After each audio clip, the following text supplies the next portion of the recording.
আরো যে কত রয়েছে হেন্দা পাতা গিলে হারা পড়া থাকতে বিক্রি করে হালানো দরকার আছে বুঝছেন।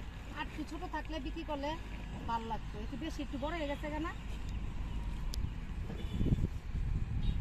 বেশি একটু বড় হয়ে গেছে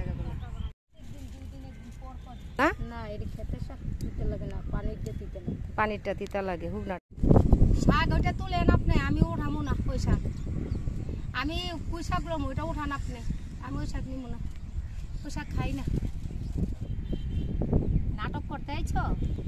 আসসালামু আলাইকুম ভাইয়ার, আশা করি ভালো আছো, তোমরা ভালো থাকো দোয়া করি।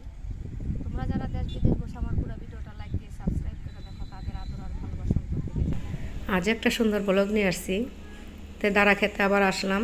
দাঁড়া নিব না আজকা, দাঁড়া আর ভালো লাগে না, আজকা কুই শাক নিব। তো কুই শাকের খেতে পানি, সেখানে একটু যাব। খালা আবার পাইকারে দাঁড়া নেই, তো সে আবার দাঁড়া তুললো, আবার কটা শাক টোকাইলো। তো চলো যাই কুই শাকের খেতে। আরে কেউ নিত না।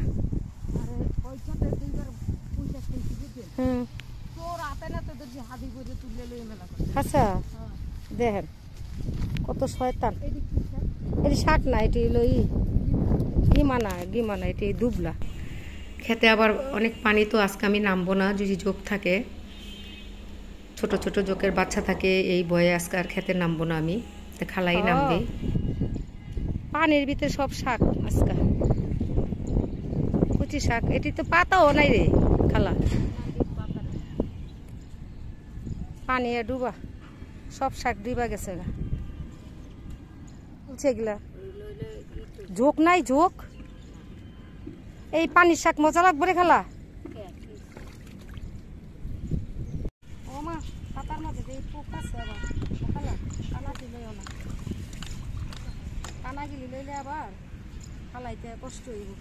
পানির ভিতরে শাক হইয়া রয়েছে অনেক, বৃষ্টি তো পানি জমা গেছে গা, খালায় চলতে আছে।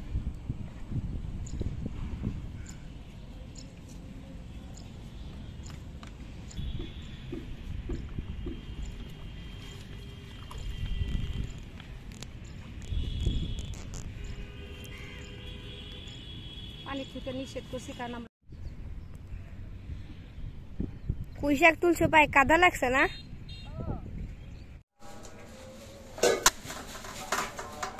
গাছের তাজা একদম কুই শাকগুলা।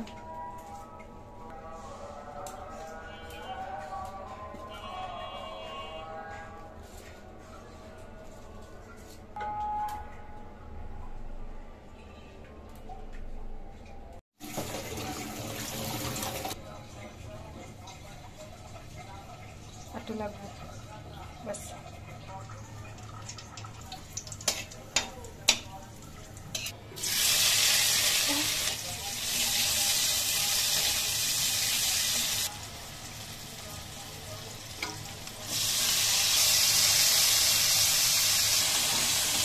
ডাটা সিদ্ধ না হইলে পাতা দিব না, আগে ডাটা সিদ্ধ করতে হইবে।